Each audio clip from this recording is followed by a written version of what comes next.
जय माता दी दोस्तों, स्वागत है आपका हमारे YouTube चैनल पर। आज मैं आपको माघ मास का 18वां अध्याय सुनाने जा रही हूँ।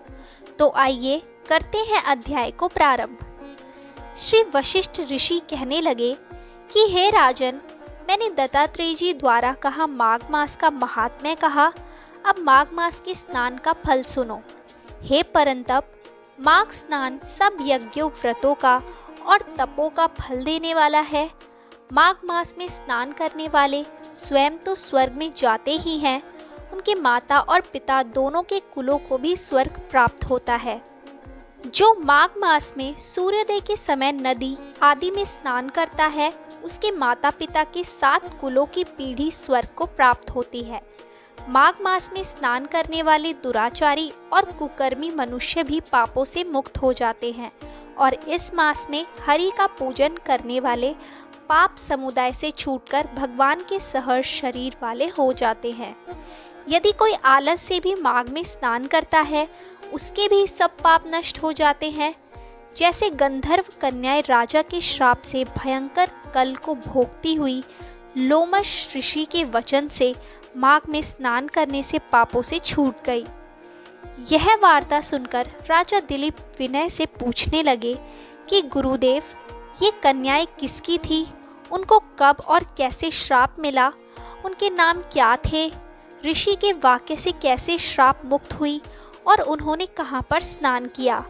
आप विस्तार पूर्वक सब कथा कहिए।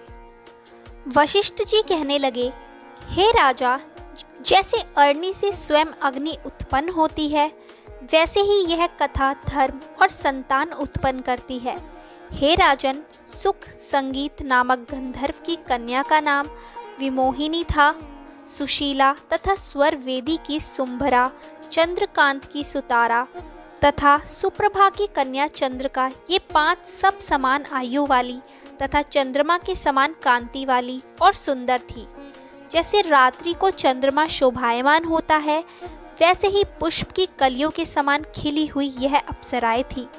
ऊंचे पियोधर वाली पद्मिनी, वैशाख मास की कामिनी, यौवन दिखाती हुई नवीन पत्तों वाली लता के सहर्ष, गोरे रंग, सोने के सहर्ष चमकती हुई और सोने के अलंकारों से सुशोभित, सुंदर वस्त्र धारण किए हुए, अनेक प्रकार के गाने और वीणा अथवा बांसुरी तथा दूसरे बाजे बजाने में प्रवीण और ताल, स्वर तथा नृत्य कला में निपुण थी।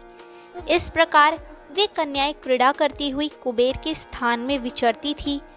एक समय कौतुकवश माघ मास में एक वन से दूसरे वन में विचरती हुई मंदिर के पुष्प तोड़कर सरोवर पर गौरी पूजा के लिए गई। स्वच्छ जल के सरोवर में स्नान करके वस्त्र धारण कर, मौन हो, बालू मिट्टी की गौरी बनाकर, चंदन, कपूर, कुमकुम और सुंदर कमलों से उपचार सहित पूजन करके ये 5 कन्याएं ताल नृत्य करने लगी। फिर ऊंचे गांधार स्वर में सुंदर गीत गाने लगी। जब ये कन्याएं नाचने और गाने में लीन थी, तो उस समय अच्छोद नामक उत्तम तीर्थ में वेद निधि नाम के मुनि के पुत्र अग्निप ऋषि स्नान को गए। वह युवा ऋषि सुंदर मुख, कमल सहर्ष नयन, विशाल छाती, सुंदर भुजाओं वाला दूसरे कामदेव के समान था। शिखा सहित दंड लिए, मृग चर्म ओढ़े, यज्ञोपवीत धारण किए हुए था। उसको देखकर 5 कन्याएं मुक्त हो गई और उसका स्वरूप व यौवन देखकर कामदेव से पीड़ित हो, देखो देखो ऐसा कहती हुई उस ब्राह्मण के चित्त में कामदेव का डर उत्पन्न करने लगी और आपस में विचार करने लगी कि यह कौन है। रति रहित होने से कामदेव नहीं और एक होने से अश्विनी कुमार नहीं। यह कोई गंधर्व या किन्नर या कामरूप धारण कर कोई सिद्ध या किसी ऋषि का श्रेष्ठ पुत्र या मनुष्य है। कोई भी हो, ब्रह्मा जी ने इसको हमारे लिए बनाया है। जैसे पूर्व कर्म के प्रभाव से संपत्ति प्राप्त होती है, वैसे ही गौरी जी ने हम कुमारियों के लिए श्रेष्ठ वर दिया है और आपस में यह तुम्हारा वर है या मेरा अथवा सबको, ऐसा कहने लगी। जिस समय उस ऋषि पुत्र ने अपनी मध्याह्न की क्रिया करके ऐसे वचन सुने, तो वह सोचने लगा कि यह तो बहुत बड़ी समस्या उत्पन्न हो गई। ब्रह्मा, विष्णु, महेश आदि देवता तथा बड़े योगेश्वर भी स्त्रियों के भ्रमजाल में मोहित हो गए हैं। इनके तीक्ष्ण बाणों से किसका मन रूपी हिरण घायल नहीं हो सकता। जब तक नीति और बुद्धि रहित है तब तक पाप से भय रहता है। जब तक कि गंभीरता रहती है, यम विधि का पालन होता है, तब तक मनुष्य स्त्रियों के काम रूपी बाणों से बीधा नहीं जाता। ये मुझे उन्मत्त और मुक्त कर रही है। किन गुणों से धर्म की रक्षा हो सकती है? स्त्रियों के मांस, रक्त, मल, मूत्र से बने घृणित और अशुद्ध शरीर में कामी लोग ही सुंदरता की कल्पना करके रमन कर सकते हैं। शुद्ध बुद्ध वाले महात्माओं ने स्त्रियों के पास रहना कष्टकारक कहा है, सो जब तक यह पास आए घर चले चलना चाहिए। अतः जब तक वह उसके पास आई वह योग बल के द्वारा अंतर्ध्यान हो गया।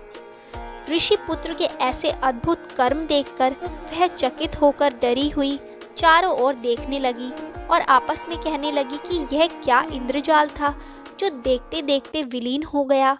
और वह विरह की अग्नि में जलने लगी और कहने लगी कि हे कांत, तुम हमको छोड़कर कहाँ चले गए? क्या तुमको ब्रह्मा ने हमको विरह रूपी अग्नि में जलाने के लिए बनाया था? क्या तुम्हारा चित्र दया रहित है जो हमारा चित्र दुखाकर ऐसे चले गए? क्या तुमको हमारा विश्वास नहीं? क्या तुम कोई मायावी हो? बिना किसी अपराध के हम लोगों पर क्यों क्रोध करते हो? तुम्हारे बिना हम नहीं जिएंगी। जहाँ पर आप गए हो हमें शीघ्र ले चलो, हमारा संताप हरो और हमें दर्शन दो। सज्जन लोग किसी का नाश नहीं देखते। तो दोस्तों, ये था माघ मास का 18वां अध्याय। आगे के और अध्याय सुनने के लिए हमारे चैनल को सब्सक्राइब करें और शेयर करना ना भूलें।